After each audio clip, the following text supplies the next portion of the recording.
The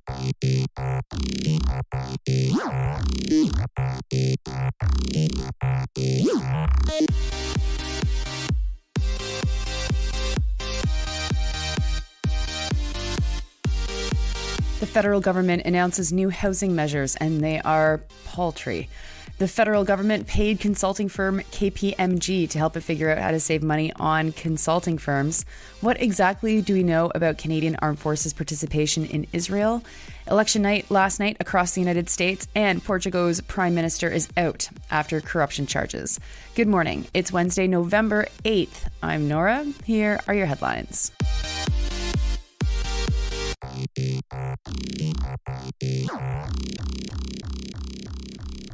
It's all federal news this morning. Well, till I get to international news, of course. First, let's talk housing. Recall that the federal government got itself out of the public housing game in the early 1990s.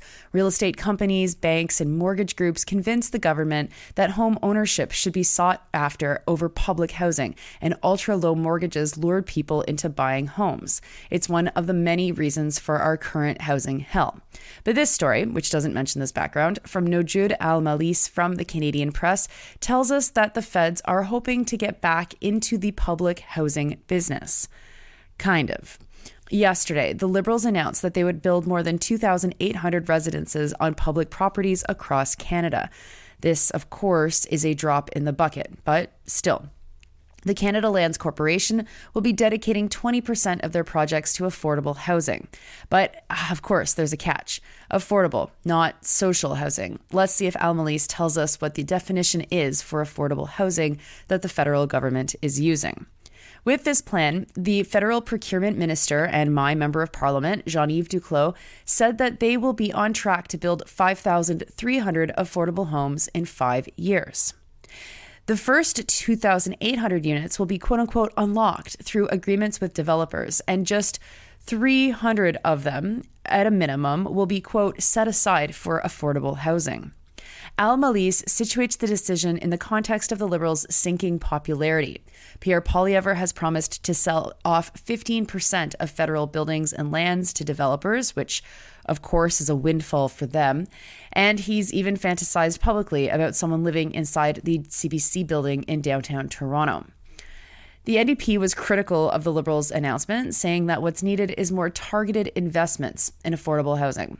Al-Malisi doesn't elaborate on what that means. There is no definition in this piece about what affordable means every time it's used by a politician quoted in this article. And that's important because there's a lot of different definitions for what affordable means, and people who are the poorest in society often still can't access even what is termed to be affordable housing. Next, to an article so hilarious it reads like satire. The Globe and Mail's Bill Curry is reporting that Ottawa hired the firm KPMG to consult on how to handle one of their problems. It wasn't immigration, as they've relied on consulting firms in the past to help them understand that. It wasn't finding new words to say ceasefire. No, it was to seek advice on how to save money on consultants. $669,650 was approved to be given to KPMG to develop, quote, recommendations that could be considered as options to ensure that Canadians' tax dollars are being used efficiently and being invested in the priorities that matter most to them, unquote. You know what? That's literally the job of the finance minister. That's literally the job of the prime minister, to ensure that Canadians' tax dollars are being used efficiently and being invested in the priorities that matters the most to them. That is literally the politician's job. Literally. And it's the bureaucrat's job to realize the priorities of the politicians. That is supposed to be how government works. This is all very, very, very funny. Anita Anand is heading up an effort to take $15 billion out of the state. And so, of course, she's asked KPMG about how to do this, as it's related to consultants. Now, I do want to note that this article says that the Globe and Mail has reported on how much money the Liberals have spent on consultants before, which is true. But it's not cool that they didn't credit Thomas Gerbet in particular or Radio-Canada in general, who has done the most significant journalism work on this file already. But that's just how journalism goes, and so shout that out there, making sure that at least you folks are aware of that. One of the reports from KPMG focused on how to save money on IT, things like reducing the cost of contractors, software asset management, and this is my favorite, printer consolidation. Curry reports that Ottawa spent $15.7 billion on outsourcing professional services in 2022-2023. This is what happens when you hack the public sector to bits, but then have to buy back services from the private sector. It's a rotten practice that undermines democracy and loosens control over the machine of government. And the amount that it has increased since 2015 is 88%. The spending on consultants has risen by 88% since Trudeau became Prime Minister. Anyway, think about this the next time you hear that the government is going to cut back on something. It will always pop up in a more expensive way somewhere else, ensuring that a private multinational firm is in charge of it and can profit off of it, meaning that, of course, our ability to make changes or demand changes or whatever is vastly diminished. And speaking of cost cutting, the next story looks at what exactly Canada is doing right now in Israel. Jeremy Appel, reporting for The Maple, has found that contrary to the official line, Canada has been somewhat involved in Israel since they launched their war on Gaza. While Canada was evacuating 461 passengers out of Tel Aviv to Athens, the Canadian Armed Forces flew 2 flights to Israel with 28 Israelis on board.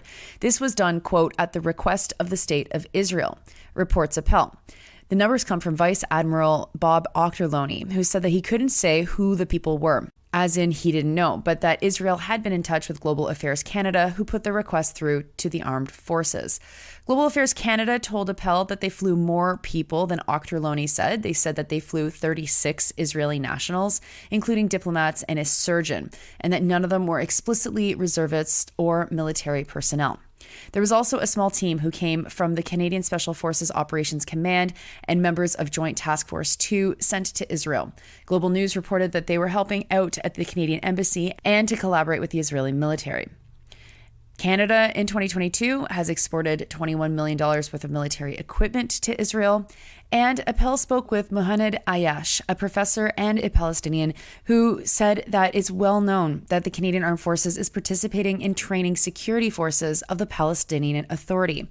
This is part of a mission driven by the U.S. forces called Operation Proteus. Ayash explains that the goal of the mission is to, quote, police Palestinians, not to protect Palestinians from Israeli settlers. Now to the United States, where there was election results last night all across the country. Here are some highlights from the New York Times. Ohioans voted in favor to amend the state constitution to give people the right to have an abortion. This was a massive victory for activists there and a blow to the Republican attempt to make abortion illegal. The vote passed at 55.5% as of last night, with 84% of polls showing.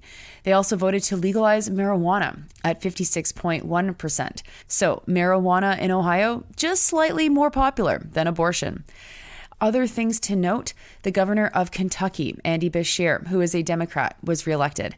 This was a victory celebrated by local labor leadership. And the big loser last night, transphobia, which failed to stop Democrats from winning in Kentucky and Virginia. So really good news from a night of elections in the United States, and you can look up other results if you are curious about a particular state's results.